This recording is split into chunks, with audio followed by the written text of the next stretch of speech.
அது டாக்குமெண்ட்ல வந்து மடிப்பாக்கத்தில் வந்து உங்கள் அப்பா பேர் இருந்தது, அட்ரஸும் அப்பா பேரும். ஓகே. உங்கள் அட்ரஸும் அப்பா பேர் இருந்தது சார். சரி.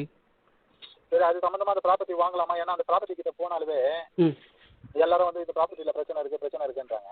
ஓகே. செட்டில்மெண்ட் பண்ணியிருக்காரு. ஓகே. அவங்க வந்து சார். ஓகே. எந்த பேங்க்கில் சார்? எவ்வளோ எடுத்திருக்காங்க சார் லோனு? அதெல்லாம் நமக்கு தெரியாது. பேங்க்கில் வந்து நாங்கள் கிட்டத்தட்ட 1 crore கட்டணுன்ற மாதிரி எங்களுக்கு வந்தது. ஓஹோ. 10 தவறிட்டார். ஆமாம். அது வந்து 2011. ஸோ 2010லேருந்து உயிரோட திரும்பி வந்துலாம் எழுதி கொடுக்க முடியாது. Okay okay okay. ஸோ அது அந்த டாக்குமெண்ட் நீங்கள் எடுத்து பார்த்தீங்களா இல்லையான்னு தெரியல எனக்கு. இப்போ இதோட அப்பா வந்து ஒரிஜினல் டாக்குமெண்ட்டு உங்ககிட்ட இருக்கா சார்? எங்களுக்கு இந்த மாதிரி ப்ராப்பர்ட்டியே கிடையாது சார். நாங்கள் வந்து இல்லை, மாசிலாமணின்ற பேரில் டாக்குமெண்ட் ரிஜிஸ்டர் இருக்குது, அவரோட ஓட்டர் ஐடி இருக்குது, அவரோட சைன் இருக்குது, அவரோட ஃபோட்டோஸ் இருக்குது, எல்லாமே இருக்குது. அது எல்லாமே ஃபோர்ஜரி சார். 63ல் மாசிலாமணின்ற ஒரு டாக்குமெண்ட் இடம் பர்ச்சேஸ் பண்ணியிருக்காரு. அவர் வந்து